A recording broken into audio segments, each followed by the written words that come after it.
जब भी मैं जापान आता हूं तो मैं हर बार देखता हूं कि आपकी स्नेह वर्षा हर बार बढ़ती ही जाती है।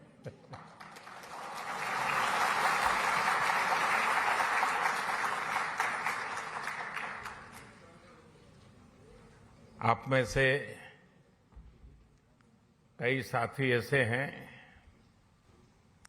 जो अनेक वर्षों से यहां बसे हुए हैं। जापान की भाषा, यहाँ की वेशभूषा, कल्चर, खानपान एक प्रकार से आपके जीवन का भी हिस्सा बन गया है। और हिस्सा बनने का एक कारण ये भी है कि भारतीय समुदाय के संस्कार समावेशक रहे हैं, लेकिन साथ साथ जापान में अपनी परंपरा, अपने मूल्य, अपनी जीवन पद्धति, उसके प्रति जो कमिटमेंट है वो बहुत गहरा है। और इस दोनों का मिलन हुआ है, इसलिए स्वाभाविक रूप से एक अपनेपन के महसूस होना बहुत स्वाभाविक होता है। साथियों, आप यहां रहे हैं, काफी लोग आप लोग यहां बस गए हैं। मैं जानता हूं कईयों ने यहां शादी भी कर ली है।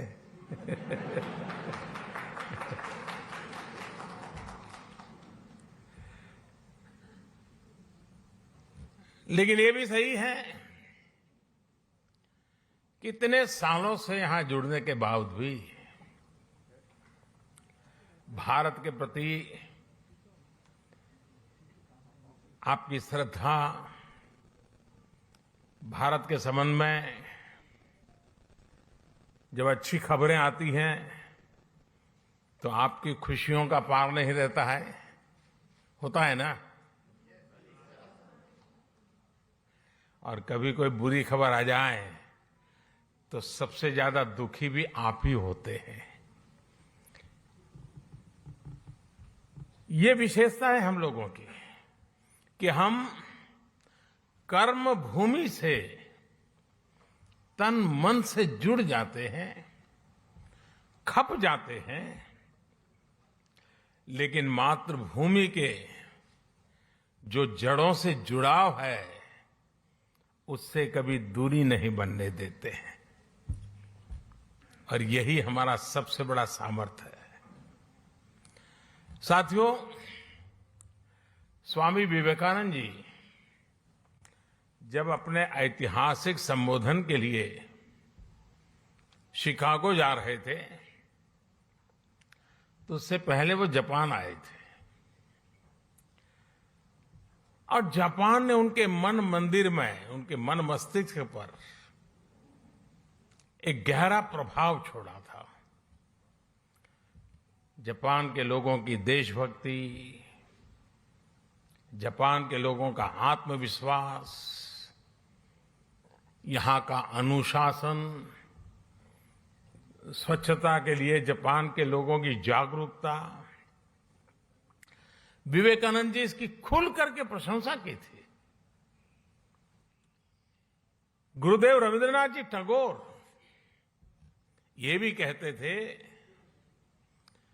जापान एक ऐसा देश है जो एक ही साथ प्राचीन भी है और आधुनिक भी है। और टैगोर ने कहा था, Japan has come out of the immemorial east like a lotus blossoming in easy grace, all the while keeping its firm hold upon the profound depth for which it has sprung. यानी कहना वो चाहते थे कि Japan कमल के फूल की तरह जितनी मजबूती से अपनी जड़ों से जुड़ा है, उतनी ही भव्यता से वो हर तरफ सुंदरता को भी बढ़ाता है। हमारे इन महापुरुषों की ऐसी ही पवित्र भावनाएं जापान के साथ हमारे संबंधों की गहराइयों को स्पष्ट करती हैं। साथियों, इस बार जब मैं जापान आया हूं तो हमारे डिप्लोमेटिक संबंधों को 70 साल होने जा रहे हैं, 7 दशक। साथियों, आप भी यहां रहते हुए अनुभव करते होंगे, हिंदुस्तान में भी हर कोई अनुभव करता है कि भारत और जापान नेचुरल पार्टनर है। भारत के विकास में, भारत की विकास यात्रा में जापान की महत्वपूर्ण भूमिका रही है। जापान से हमारा रिश्ता आत्मीयता का है, अध्यात्म का है। जापान से हमारा रिश्ता सहयोग का है, अपनेपन का है। और इसलिए एक प्रकार से रिश्ता हमारा सामर्थ्य का है, ये रिश्ता सम्मान का है, और ये रिश्ता विश्व के लिए साझे संकल्प का भी है। जापान से हमारा रिश्ता बुद्ध का है, बोध का है, ज्ञान का है। हमारे महाकाल है तो जापान में दाइकोकुतेन है। हमारे ब्रह्मा है तो जापान में बोनतेन है। हमारी मां सरस्वती है तो जापान में बेंजाइतेन है।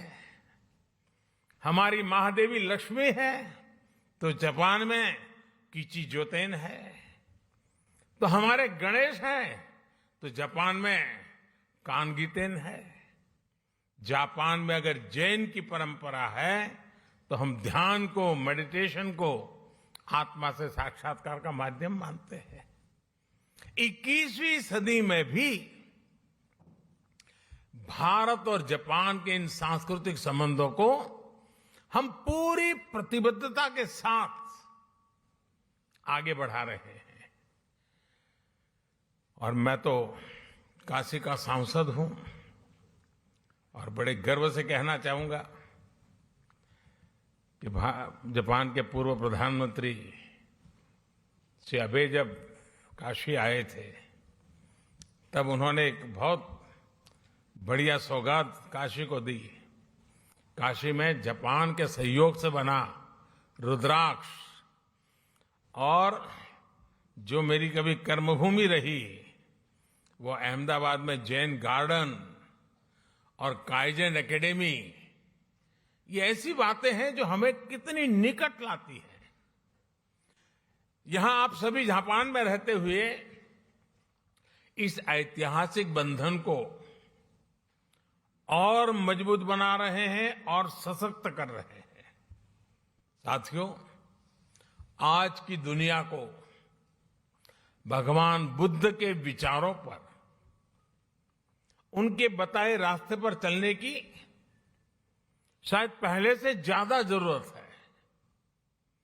यही रास्ता है जो आज दुनिया की हर चुनौती, चाहे वो हिंसा हो, अराजकता हो, आतंक